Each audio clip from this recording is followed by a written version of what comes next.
Welcome to Dark Knight Films Reviews and another action movie night. Tonight, I will be reviewing Goldfinger, released in 1964. Directed by Guy Hamilton, from a script by Richard Maibaum and Paul Den.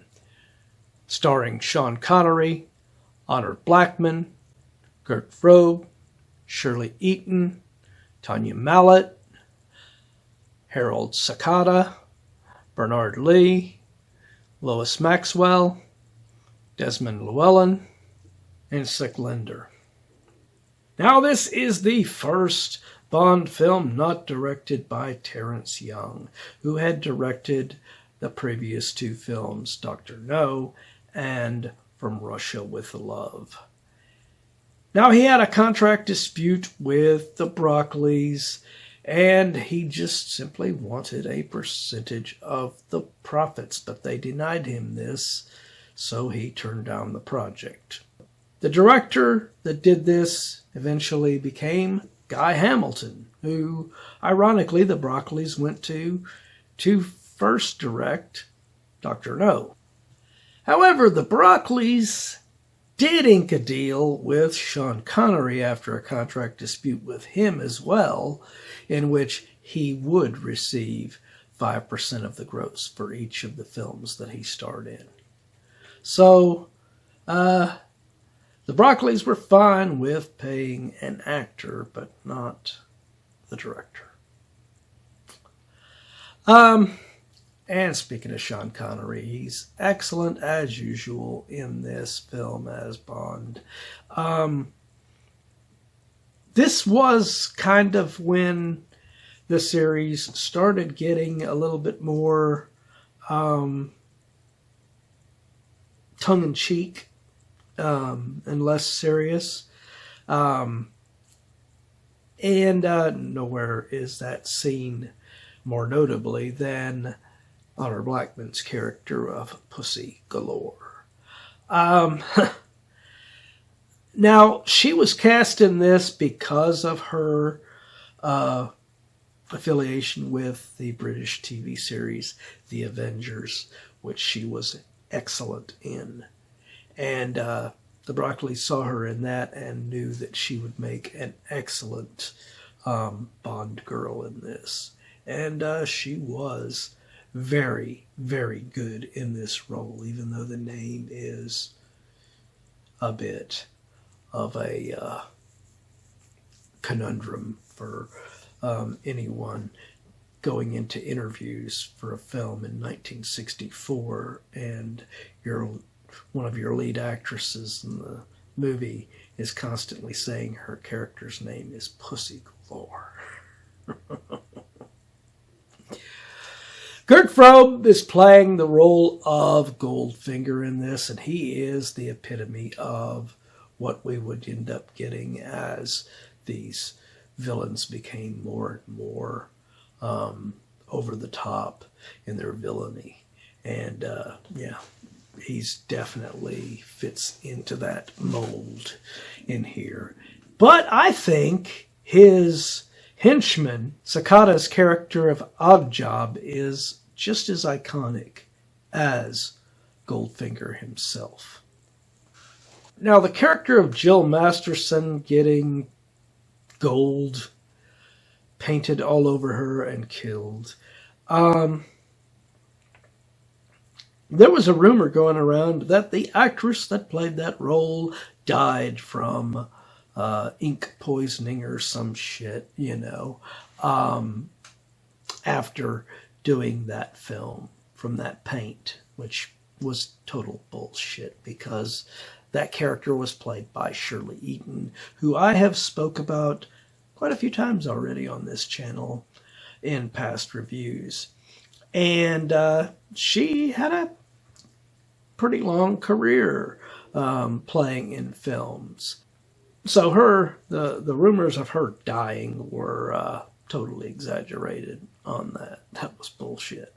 Bernard Lee, Lois Maxwell, and Desmond Llewelyn playing M, Miss Moneypenny, and Q are great as usual.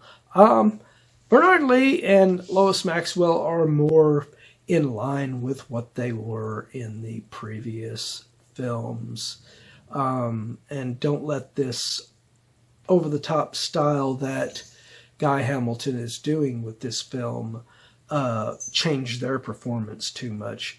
But his style does tweak Desmond Llewelyn's Q in this to become what we basically know of Q for future films onward, as this character that is constantly being annoyed by Bond. That didn't come up until this film. Before this, Q, or Major Boothroyd, was just a serious character that was coming in and giving Bond a few gadgets to take on his missions and everything. So, also this film features the return of Felix Leiter. And this time he is played by Cec Linder. The reason behind the character not being reprised by Jack Lord is that Jack Lord apparently wanted to be paid the same kind of money that Sean Connery was being paid as Bond.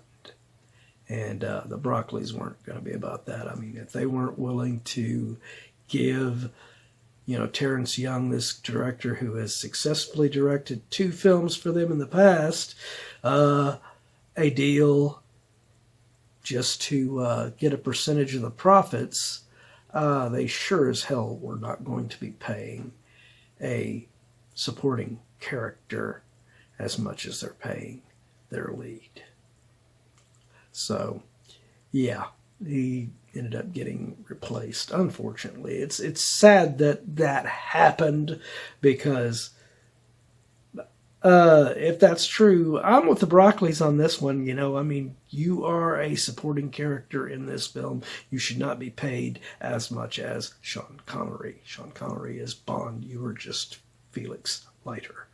You are an important character in this franchise, but you are not that important. But I still believe that From Russia with Love is the best in this franchise. This one is the one that benchmarked the more, like I said, tongue-in-cheek humor that would become consistent throughout the future films in this series. So it has that consistency as far as history goes, but I don't think it is fully a good thing. It didn't hurt the franchise, but I don't think there was anything wrong with what was being done in From Russia with Love. So, my final review of Goldfinger. I am going to give this film a